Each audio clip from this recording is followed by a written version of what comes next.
Hari Om everyone, welcome to all of you for the third session of Bhagavad Gita. The first session I talked about the chapter 1, second session was chapter 2, and today is the day for chapter 3. In a way, if you look at chapter 1, 2 and 3, actually Bhagavad Gita ends at the chapter 3 because Sri Krishna answers the question that Arjuna has asked him. So there is nothing more that Sri Krishna can tell Arjun. But of course, Arjun wants to know many more things and other complex questions he asks. That's why Sri Krishna goes on to talk about chapter 4, 5, 6, 7 to 18. So technically, the chapter 3, end of chapter 3 is the answer that is given to Arjuna. So it's important for us to understand what is this chapter 3. In the chapter 1, I talked about the problem of Arjuna and how he got depressed, how he had panic attack, and how he didn't want to live the life anymore. Chapter 2, Sri Krishna starts talking and he identifies the root cause of the problem of Arjun. And the root cause of the Arjuna's problem is in his own mind. Where in the mind? His attachments that are created by the sensory desires and ego, that becomes the reason for his suffering in the mind. Now Sri Krishna is telling Arjuna that you can get rid of your attachments. You can get rid of this sensory desires, or you can master the sensory desires, and that theme in the last session I highlighted, and I told you stories how we can master the sensory organs. Moving ahead, the dimension of anger and ego, how we can conquer that. And in that discussion, Sri Krishna has added the concept of Karma Yoga. And this Karma Yoga is very important idea of Bhagavad Gita.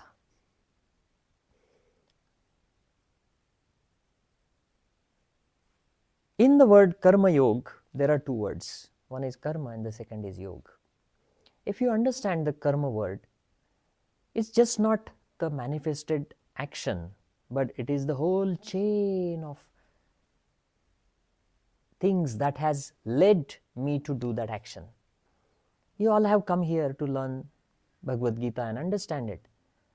That's your karma, but it did not start with just the announcement that I am doing this Bhagavad Gita session. It started much before that.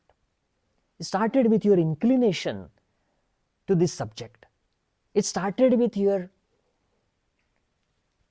attachment or nature, or your idea that you want to find solution to your own issues and problems, or may just be you want to learn more, which can empower you.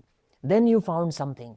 Then that led you to Yoga Point. Maybe there you found this particular announcement and you are here. So all of that chain is karma. Not just you joining, but everything that has happened before this.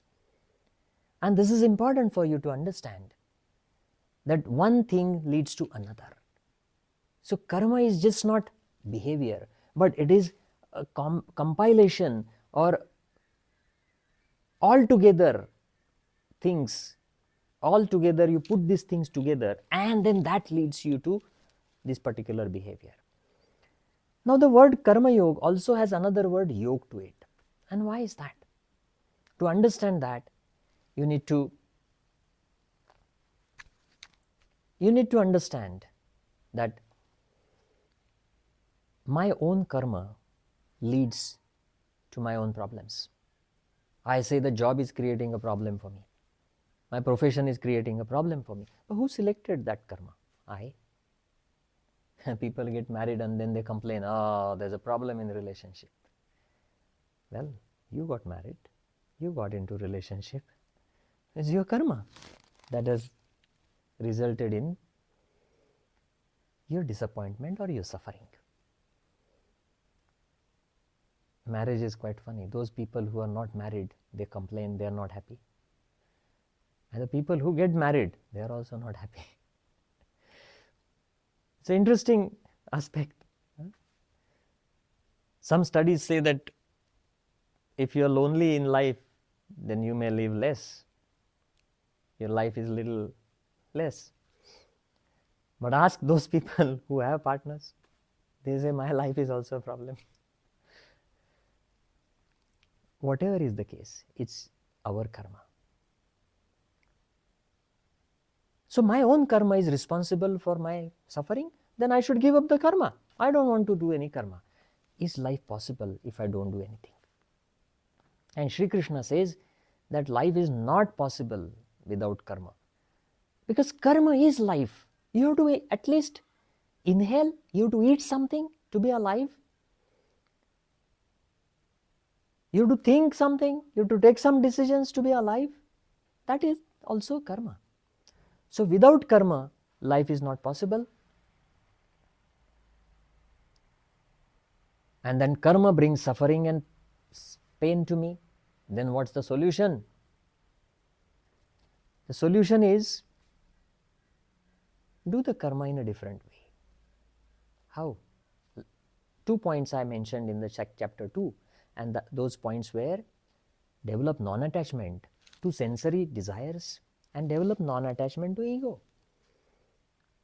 But then if I don't have any desires, if I don't have anything to achieve in my life, then there is no motivation to do karma. And that's where the third word comes into picture, and that is dharma. The third word that is connected with this karma yoga path is dharma. To understand this dharma, you need to understand the nature of the cosmos. And Sri Krishna is telling Arjuna that look, if you look at the cosmos, it's nothing but a cycle of karma. Annat bhavati bhutani parjanyat anna sambhavaha. Yajnat bhavati parjanyo yajna karma samudbhavaha. Karma brahmodbhavam vidhi brahmakshara samudbhavam tasmat sarvagatam brahma nityam yajne pratishtitam. It's a very important 2 shlok from the chapter 3. And Sri Krishna says, look, the life is possible only because of the cosmic karma. The karma that is happening in the cosmos, maybe with the will or certainly with the will of Paramatma, the divine consciousness. Annat bhavati bhutani, all the life forms, they are born because of the anna. Anna is the food. Every life form needs something as a food. We eat vegetables, fruits, many other things. That is food for us. But there's different food for different life forms. We don't just eat leaves from the trees, which the other animals do. So there's everyone has their own food. And that food, who makes that food? That food is made by Parjanya, the rain. So the rain makes the food is eaten by the different life forms and they are alive because of that. Who makes Parjanya? Who makes the rain? The rain is made by Yajna. Yajna, the Yajna of sun. The sun sends the heat on earth, and that heat brings the water from the ocean to us on the land. So that's the Yajna of sun. And what makes the sun do that Yajna? Karma of sun.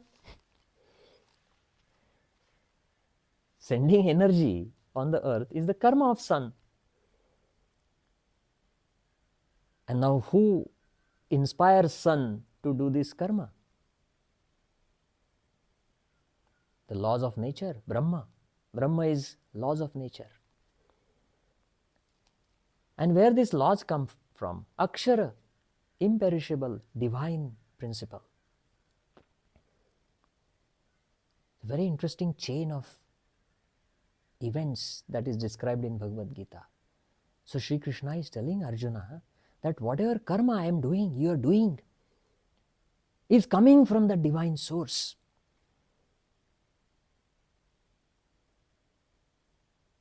The energy that we all have is the energy of the sun. So we all have that connection to the divine through that energy of sun going to the Brahma. And then that's why this becomes the foundation. If you look at the nature, there's karma everywhere. The Mother Earth is doing her own karma. The tree is doing its own karma. The animals are doing their own karma. So also the human beings. We also should do the karma, because that's who we are, that's where we come from, that's our origin, that's our connection. But then why doesn't sun get stressed? Why doesn't sun have problems when he's doing karma? Why doesn't earth has problems when she's doing her karma? And the reason is they are non-attached to the fruit of their action. There is absolutely no attachment. I give you some very interesting example. You get stressed in your life, in your office, in your home, and then you say, let me go for some holidays. We all want to go for holidays. And then on holiday, if you're on enjoying your holidays, do you feel stressed? No, you say, I'm enjoying it. Now think of the efforts that you are doing, or physical work and mental work that you are doing in your office or in your regular life. I'm getting up in the morning, I get ready, go to office. In the office, I'm sitting probably in a nice air-conditioned room, and I'm doing some work sitting there on computer. These days, computer is the main tool for us. And then we eat on time and we come back in the evening. This life is stressing me. Then I decide it's too much of work I'm doing. It means physical and mental work I'm doing. So I go to holidays. When I go to holidays, do I sleep there for 24 hours on a comfortable bed? Or what do? I work again. In fact, if I am on holidays, I get up early in the morning, I go for sunrise. Then I go to different parts of that holiday destination. So I'm physically very active, more active than in my day-to-day life. Then I have mental work. I read books. I say, yes, I'm on holidays, I'm going to read some books. Then I probably see some documentaries, see some movies. The whole day I'm working. In the evening, I go here, there, again eat this, that. And 10 days I'm physically and mentally working harder than what I did in my office or my regular life. And I still say, I'm feeling better. Why? What's the big difference between my regular life and this holiday life where I can see more physical and mental efforts? I tell you the simple difference. The simple difference is, in my day-to-day life, in my office, in my home, I have attachment to the fruit of my action. And in the holidays, I have no attachment. Whatever happens, I am open to anything, everything that happens to me. If I go to see sunrise when I am on holidays, and if there's clouds and I can't see sunrise, that doesn't disappoint me a lot. I come back and say, no problem, I'll go again.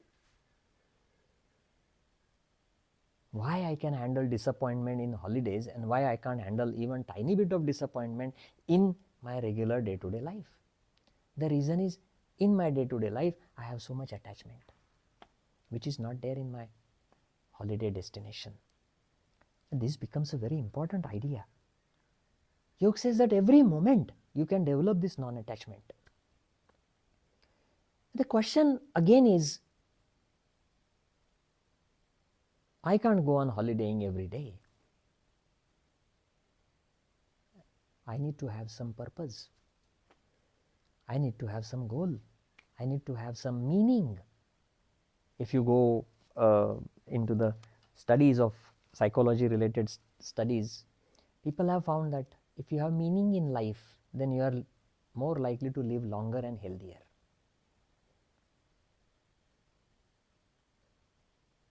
There was a psychologist, Viktor Frankl, in the Second World War. He was put in the prison, in the Nazi concentration camp, not prison, Nazi concentration camp. And this Viktor Frankl, he did some very good study. The study was about who are the people who are able to survive these hardships of Nazi concentration camps. And the only answer he found was the people, even the strongest people died. Even the very tough people died. The only people who survived were the people who had some meaning to their life, some purpose to their life. They had some kind of unfinished things in their life. They wanted to achieve something. This is a very powerful incident I am presenting to you. You need to have a purpose in your life.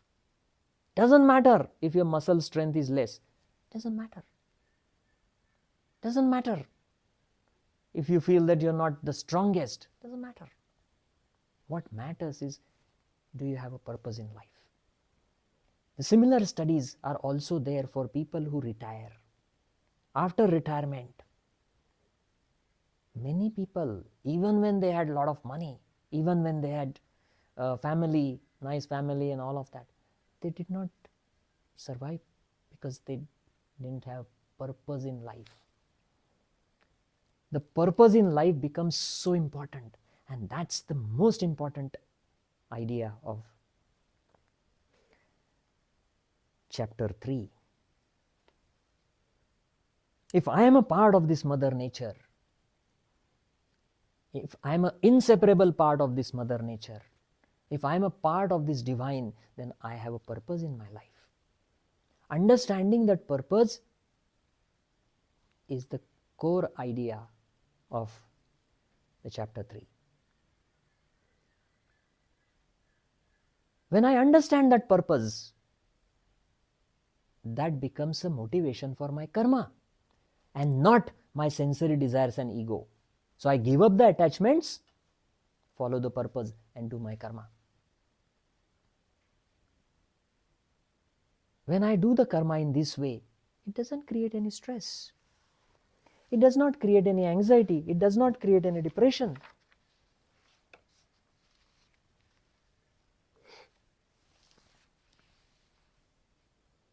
My life is enriched every moment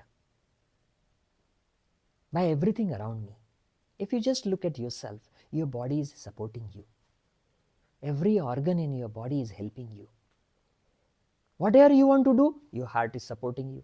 Whatever you want to do, your hormones supporting you. Whatever you want to do, your legs, arms, your muscles, your brain is helping you. Whatever you want to do, your mind is helping you. You can think in that direction. You can take decisions. Your intellect is helping you. Your memory is helping you. So my body and my mind both are helping me do what I want.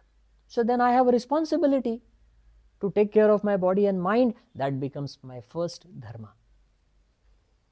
I'm telling you, my first responsibility is to take care of this body and mind. Taking care of my body doesn't mean that I feed my tongue what it likes. That's sensory desires. That's not the aim. Taking care of the body or mind is doing what is right for my body and what is right for my mind. All of you have connection with yoga. I think you all understand this first dharma very well. And that's why you all have come for this yoga path. Because you understand that I need to take care of the body and mind in the right way. And that's why I must follow yoga or maybe other techniques. Yoga is just one way. There are other ways people have done. And they are successful. They are successfully keeping their body mind healthy. That is first dharma that I must follow. Second dharma is, like the body mind helping me, there are people around me who are helping me. There's a family I have who support me. Oh, they never support me, they make me angry, they make me depressed. Well, look, that's just one way of thinking. You have been supported, that's how you are grown up. Someone has supported, not maybe everyone, but whatever. You have been supported, directly or indirectly, by your family, also your society. People around me, directly or indirectly, have supported my life. Everything that I have got has come from people. Even the knowledge that I have received in my school has come from people, from society. People have contributed. Mathematicians have contributed, the chemists, the geography people, the history, the scientists. Everyone has contributed. That's how this education I am able to receive. So there's a contribution of the society. Every moment what I eat, what I receive is a contribution of the society. I must give back.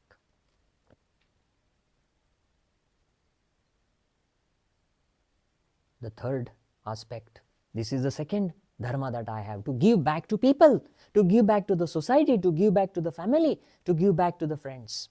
This second level of my dharma. And the third level of my dharma is, I receive so much every moment from Mother Nature. Do I give back to the Mother Nature? If not, I should start giving back. A question that comes to my mind: what if I don't give back to my body and mind? Well, I pay the price. My mind will become unhealthy, my body will become unhealthy if I don't take care of that. Who pay the price? I pay the price. My body is not healthy, I pay the price. My mind is not healthy, I pay the price. What if the family and society I do not take care of? I will pay the price. If I do not take care of the body, society,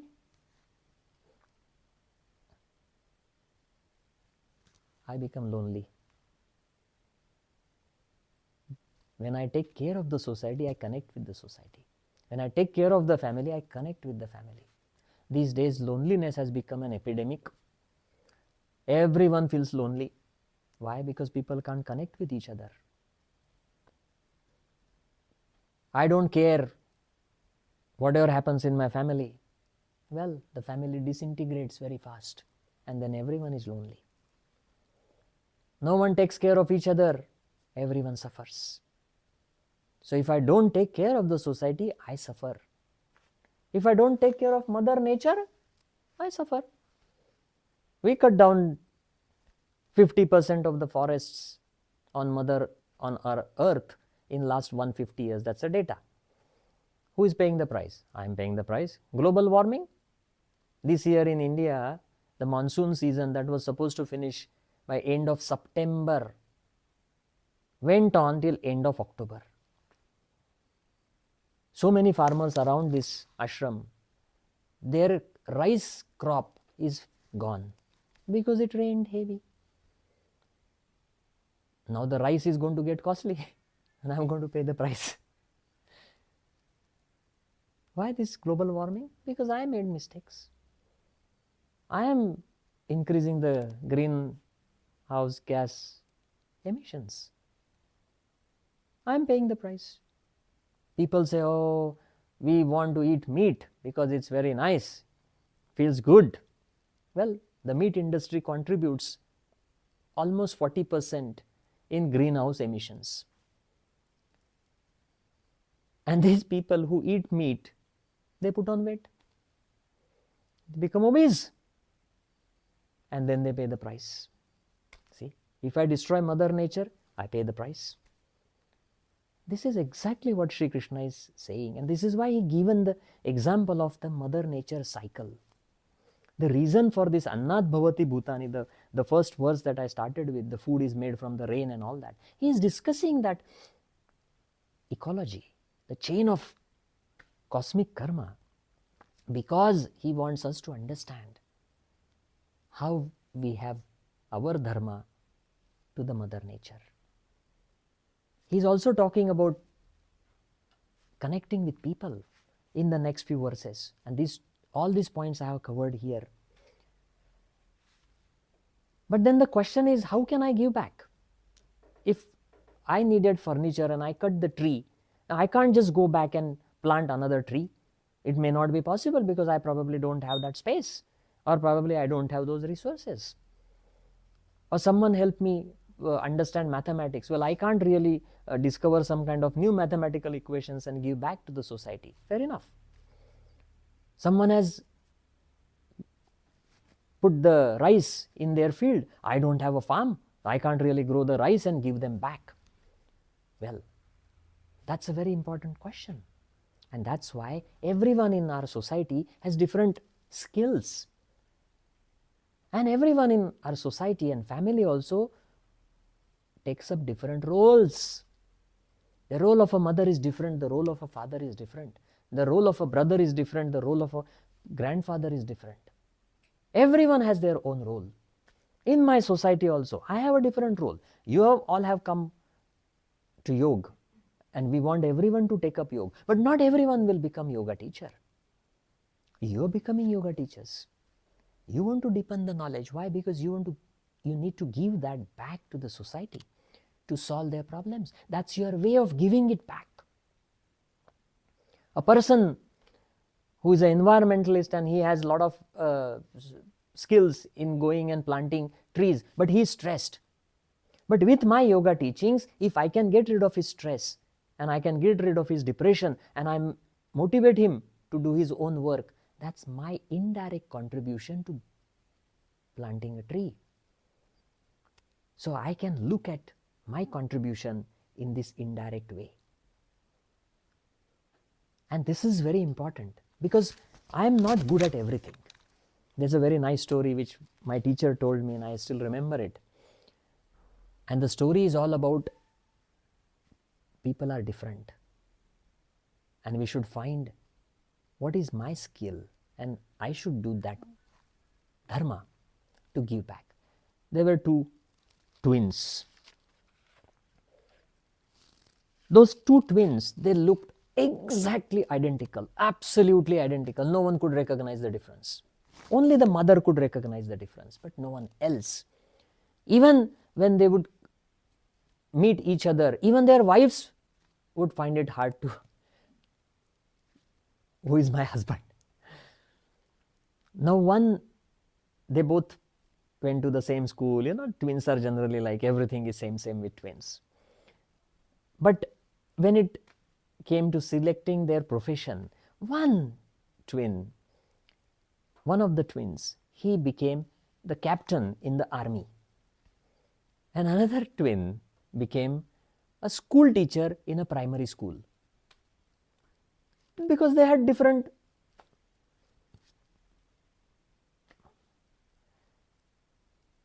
emotional connections and how they saw the world, what they liked and what they didn't like. There are differences there.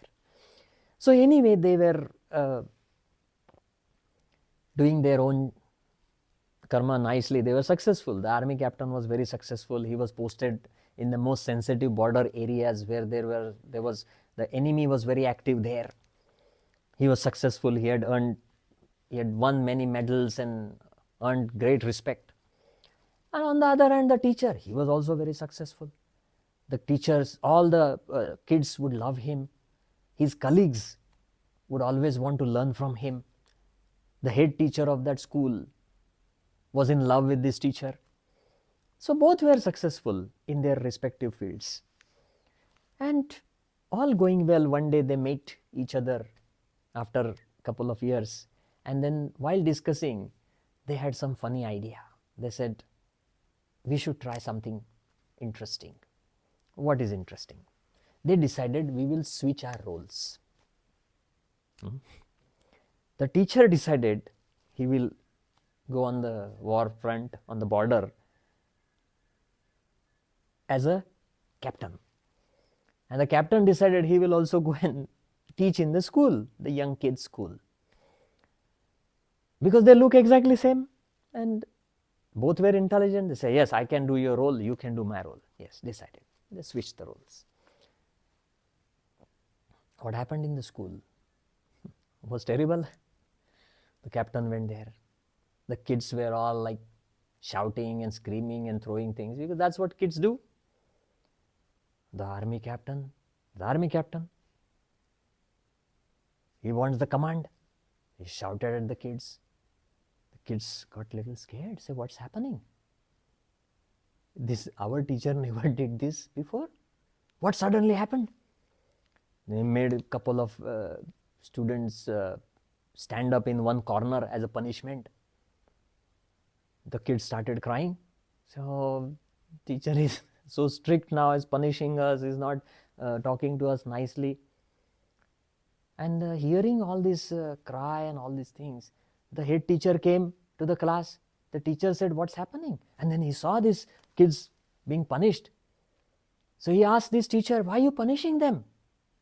The captain said, it's because of your indiscipline that these kids are indisciplined. The head teacher was shocked. He said, what? Because the captain loved the discipline. That was the most important thing for him. That had become his dharma. He was living this discipline in a very strict way. So he was used to that culture. What happened to the army captain? Again, there was a mess. The army captain went there. All of his soldiers were scared of him. So they were like all, he said, no problem, you all relax. They thought maybe he's joking or something. He was quite strict. But then what they saw was shocking, because that night the soldiers caught an enemy spy. And they brought that enemy spy to the captain. And they said, Captain, we caught this enemy spy and we need to get a lot of information from him. So we take him to the torture room. He said, what are you calling? No, this is not the way. Because he was a teacher. He's used to taking care of the kids. So he said, no, you can't say that. Soldiers were thinking, like, what is he? Maybe he's just joking or something. So anyway, they took that spy and they tied him tightly to that chair, and he was in pain.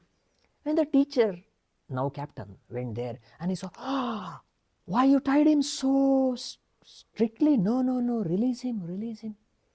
The spy was also confused. Maybe he thought this is another way of torture or something. But the teacher meant what he was saying. He said, oh, please release him. Bring him some tea first. Make him comfortable. The spy got even more scared. He said, maybe he is going to do some kind of crazy torture. The soldiers were also thinking, what is happening? And then finally this captain said to this spy, see, I'm telling you, crossing this border is not good.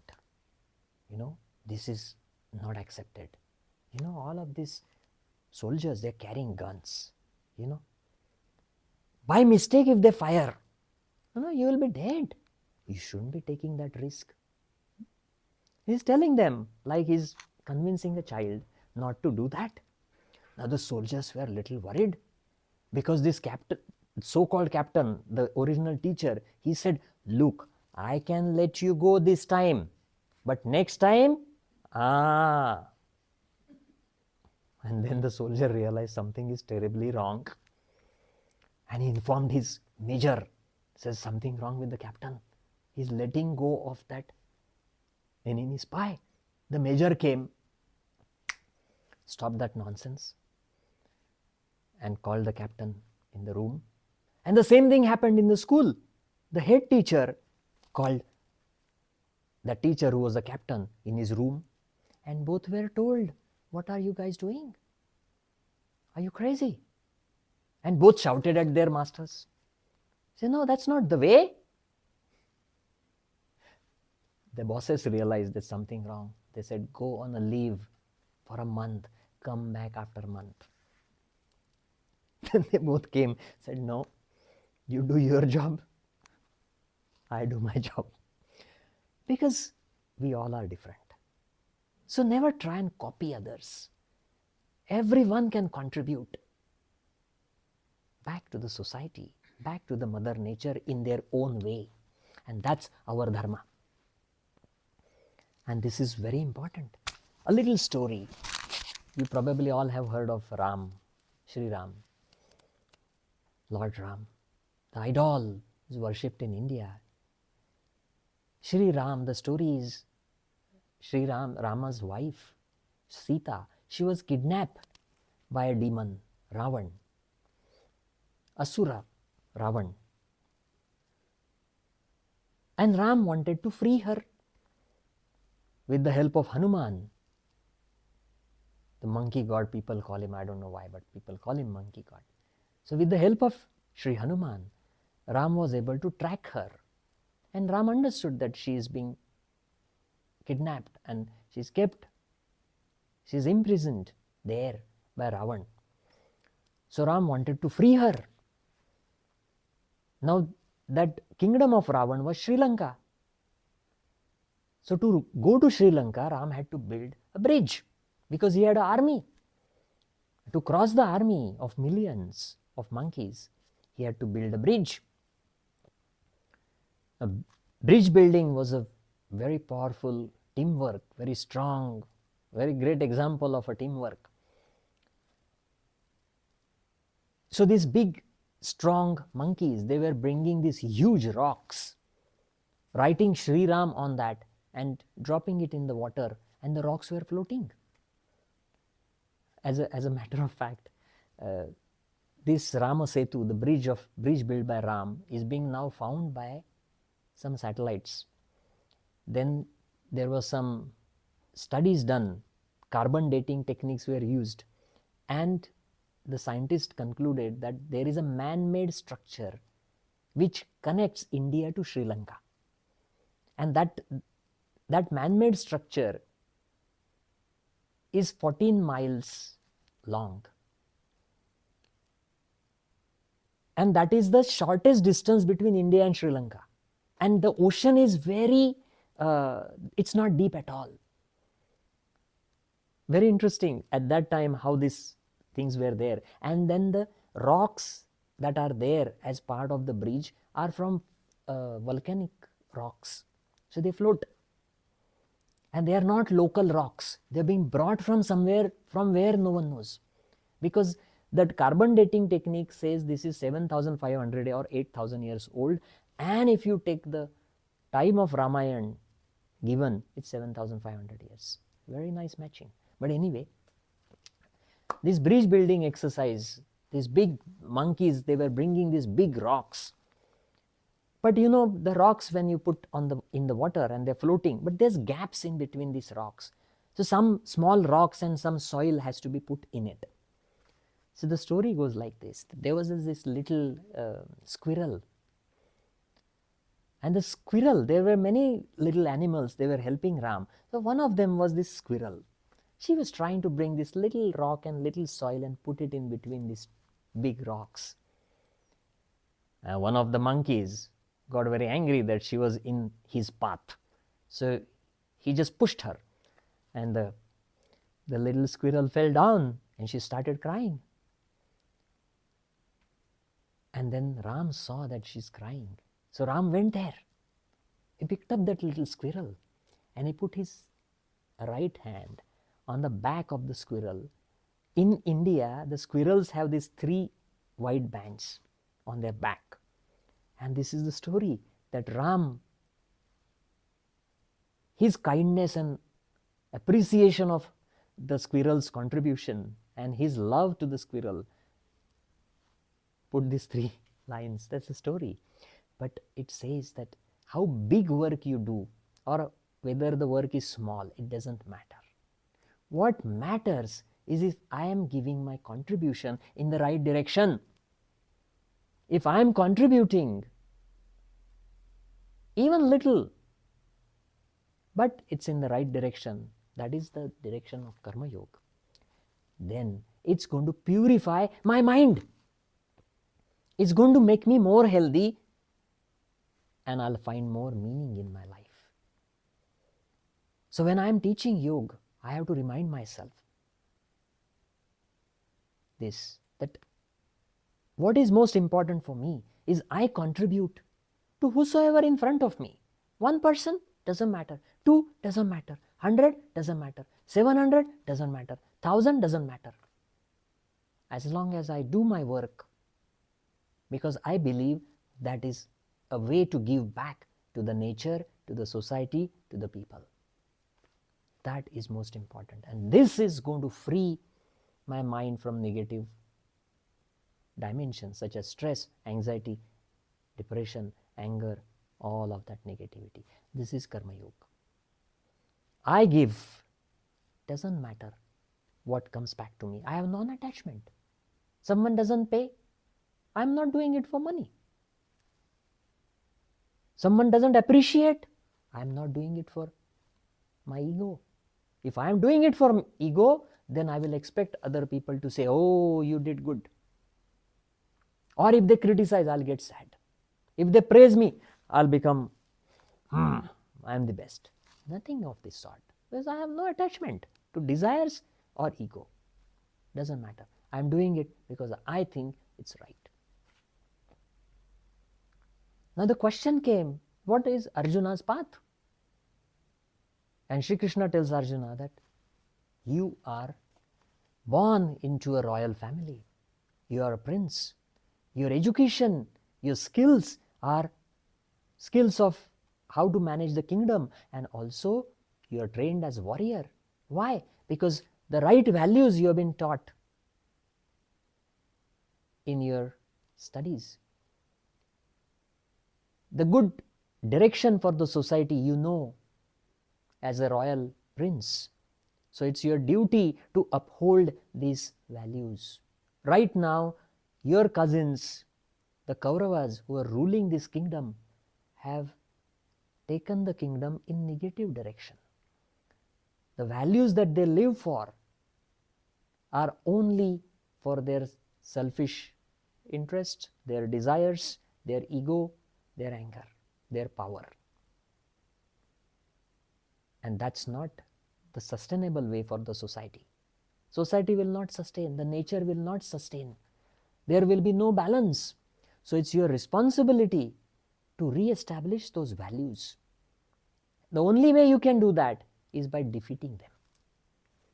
Because it's not you're defeating them as people, you're defeating the negative direction that they support. And that is most important. Shri Krishna goes on to highlight why their direction is negative. Say, look, for their desires, they have abused women. For their greed, they have cheated everyone. Their power hunger is endless. Are these the values that society should have? Because the society, people follow the values of the successful people, the people who have power.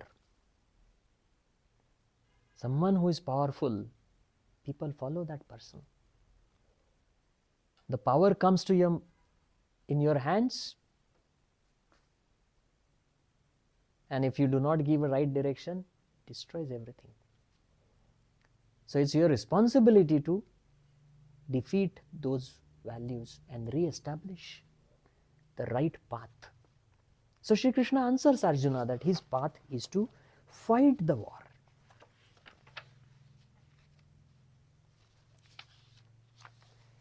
Now Arjuna is a bit confused.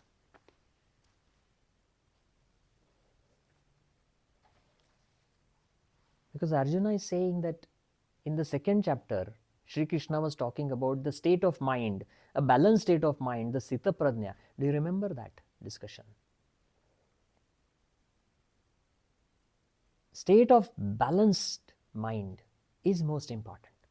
That's what Shri Krishna has said to Arjuna in the second chapter. Now, can you achieve that state of balance just through meditation? Answer is yes. Can you achieve it through the practice of yoga? You can. So now Arjuna is saying to Shri Krishna that if the state of mind, the balanced state of mind is yoga, and that's most important, and I can achieve it through meditation, or I can achieve it through other yoga practices such as pranayam, then why I need to fight the war and kill people? It's a very important question. And that's where the dharma word again becomes important here. Sri Krishna says, one more important addition I'm going to do here is, when we are born, I did not select my life. I did not select my parents. I did not select where I will be born. I did not select my genetics. I did not select the country where I'll be born. I did not select my parents. Nothing I selected. I have been given this. Who gives me this? The law of karma. It's the law, the cosmic law coming from the cosmos. We don't know that. The secrets of the law of karma are not known, because if they are known, the life will be uninteresting. We will know everything. It's not known. The principles are known. Idea is understood. This is a very important concept here. That if the life that I have received is given to me, then the skills, the strengths, the weaknesses, all I have inherited. Of course, I can build on that. And I need to build on that. I should not just accept whatever is being given. But then we are also given a direction when we are born with all of this. That's why everyone is different. That's why everyone thinks differently. That's why everyone feels differently. Everyone looks different. Everyone sees the world in a different way. And in that diversity, I need to find my dharma, which aligns with the mother nature, which aligns with everything around me. And that's why it was not Arjuna's dharma to become Buddha. Arjuna could have become Buddha. He would have gone into the forest and he would have done meditation, because Sri Krishna was the master of yoga. And in Bhagavad Gita chapter 6, you will see the references to pranayam, meditation and all of that. So Sri Krishna knew that path, because he was the incarnation of the divine. His consciousness, he had raised it to the cosmic dimension. So there was nothing impossible for Sri Krishna. But Sri Krishna told Arjuna that you are not born for that.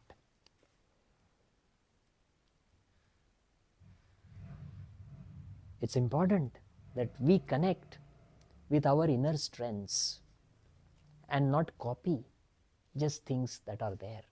So then Arjuna says that, but then if I kill people, it will affect me. Sri Krishna says no, because you are not killing them. You are just re-establishing the right path, and they are in between. So they are not your goals. The fight with them is not your goal. Your goal is to establish that dharma, the rightful path of the society. So whatever happens, if they kill you, doesn't matter. Hato va prapsasi swargam jitva va bhokshase mahim. He says if you die in that, it doesn't matter. You will still go to a higher dimension, heaven, he says. Swargam. Jitva va bhokshase mahim. If you win, you will be the king of this kingdom. But anyway you look at it, it's a good path for you, because you are not fighting against them, you are fighting for the right path. So this is important understanding, that if I am doing the right thing, then that karma itself becomes a meditation. That karma itself becomes a tapasya. Tapa, rightful austerities for me. That becomes a yoga sadhana. That becomes a path of yoga for me. Yoga is not just meditation. Yoga is channelizing my consciousness, my mind, my higher functions in a particular way. When I do that karma yoga without any attachment to the fruit, I am making that consciousness flow in that way. It's the same as meditation. And that's why Sri Krishna says fighting this war is a better practice than meditation for you. Not for everyone, but for you, this is the path. So you are all yoga teachers. Many of you are yoga teachers. So the rightful path for you is also to teach yoga.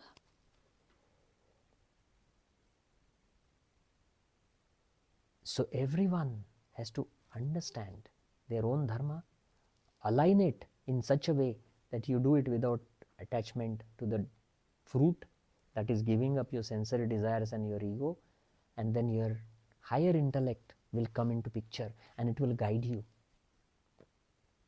So this is chapter 3. But the last verses of chapter 3,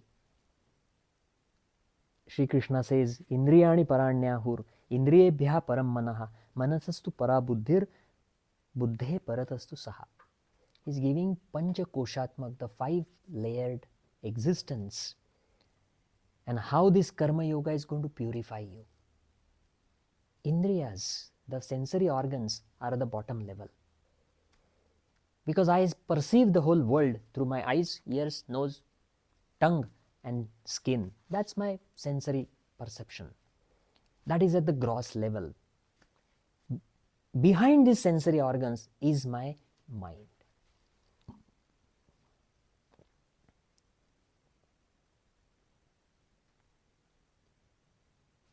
Mind is behind the sensory organs. So whatever you perceive through your eyes, your mind processes that.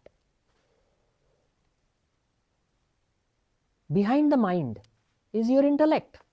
When you perceive something, you make a decision. It says right, wrong, good, bad, useful, useless, positive, negative. That's your intellect. But there is an energy beyond the intellect, that's called Atma.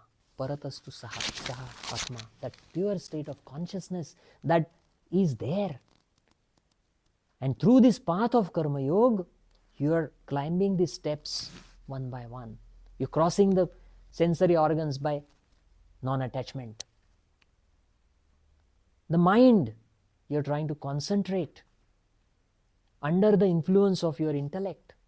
This is the intellectual path. You're all learning this intellectual path. And for what? To go to that state of pure consciousness. That is what you achieve through meditation also. So Shri Krishna is saying that, look, this Karma Yoga path is again going to take you to that Atma, that pure state of consciousness. And that's why you should get up and fight the war. This is the end of chapter 3.